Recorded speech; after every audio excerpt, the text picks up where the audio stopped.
You know, there's not much worse for a homeowner than finding water where it just shouldn't be. Whether it's a slow, sneaky leak or a sudden, catastrophic flood, the chaos is it's overwhelming. But what really happens when water attacks your home? Well, we're going to break down the entire process from the initial crisis all the way to the final solution.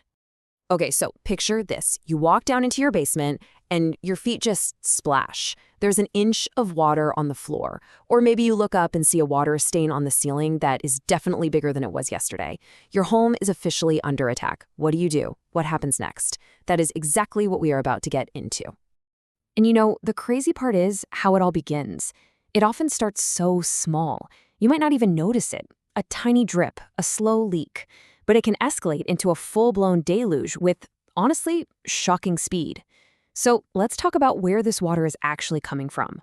Yeah, it's usually not some huge, dramatic storm you see on the news. The danger is often hiding in plain sight, in the everyday things inside your house. We're talking about the little supply line to your toilet, the hot water heater tucked away in a closet, or the washing machine hose you've never even looked at. Any of these can fail, and fail spectacularly.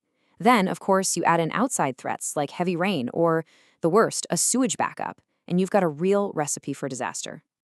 And here is the absolute core truth of any water emergency. You are in a race against the clock. This is not a let's wait and see kind of problem.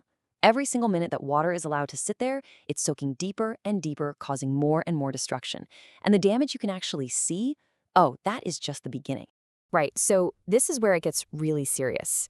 We have to look past the obvious puddle on the floor. Because the most significant damage, the most dangerous consequences, they're almost always happening where you can't see them. This is the number you have to remember, 48 hours. That's your ticking clock. As soon as materials like your drywall, your wood framing, or your insulation get wet, you have about 2 days before mold starts to grow. And once that happens, you've gone from a simple water problem to a major health and structural crisis. Think of it like an iceberg, right? What you see on the surface, the wet carpet, the puddles, that's just the tip. The real enemy is the massive, hidden damage underneath. Moisture soaking deep into the subfloor, getting trapped inside your walls, and slowly wrecking the very bones of your house. And once that hidden moisture is there, this devastating domino effect just kicks in. The wood framing starts to rot, your beautiful hardwood floors begin to warp and buckle, paint and wallpaper literally peel right off the soggy drywall, your baseboards swell up like a sponge. If you leave it unchecked, the actual structural integrity of your home is at risk. And this is exactly why a professional response is so absolutely critical. All right, so how do you actually fight back against all this? Well, this is where the pros come in. They don't just show up with a mop. They execute a precise, scientific playbook designed to bring order back from all that chaos. And here's the thing that most people just don't realize. Real water damage restoration isn't a cleanup job, it's applied science. I mean, professionals use principles from a field called psychrometrics. It's the science of how air and moisture interact, and they follow a systematic process that is proven to work. And that whole process, it really breaks down into 3 main phases. First up, you have to get all that standing water out fast. That's emergency water removal. Second, and this is key, you begin the controlled, scientific drying of the structure itself. And finally, you get to the complete restoration and repairs, which is all about putting your home back together again. Now, how can you be sure you're getting a real expert and not just some guy with a fan? You want to look for this one thing, IICRC certification. This is the global standard. It means the technicians have passed some really tough exams on the science of drying. It is the single credential that separates the true professionals from the amateurs. So let's geek out a little bit on the science here.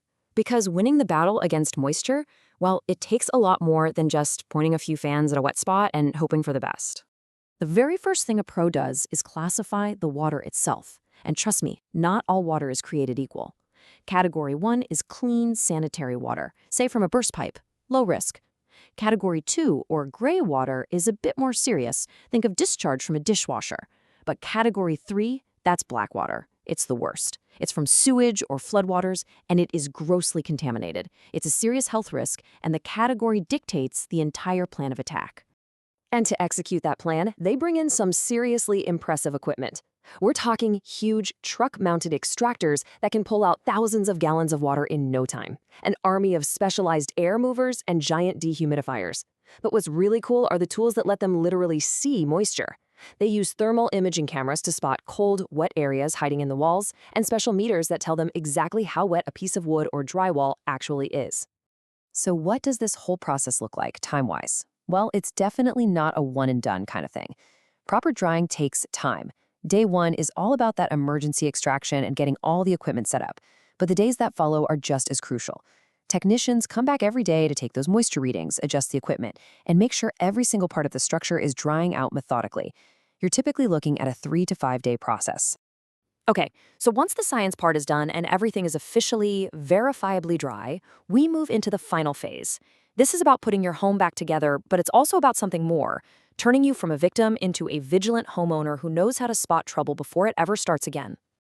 And the goal here is super simple. Make it look like the damage never even happened. This means putting up new drywall where it was removed, installing new flooring, painting the walls, putting the baseboards back on, the whole shebang. The final result should be a property that's back to its pre-loss condition. And this is where you, the homeowner, get to take back control. You need to become a detective in your own home. So start paying attention. Is there a weird, musty smell you can't quite place? Are you seeing discolored patches on the ceiling? Is your paint bubbling? Are your wood floors starting to look wavy? These are all telltale signs of hidden moisture that you now have the power to spot before they become a full-blown catastrophe. So there you have it. We've walked through the chaos, the science, and the solution. You now know the playbook for what happens when water attacks. So the real question is, will you use that knowledge? Are you prepared now to look for those subtle signs and stop the next disaster before it even has a chance to begin?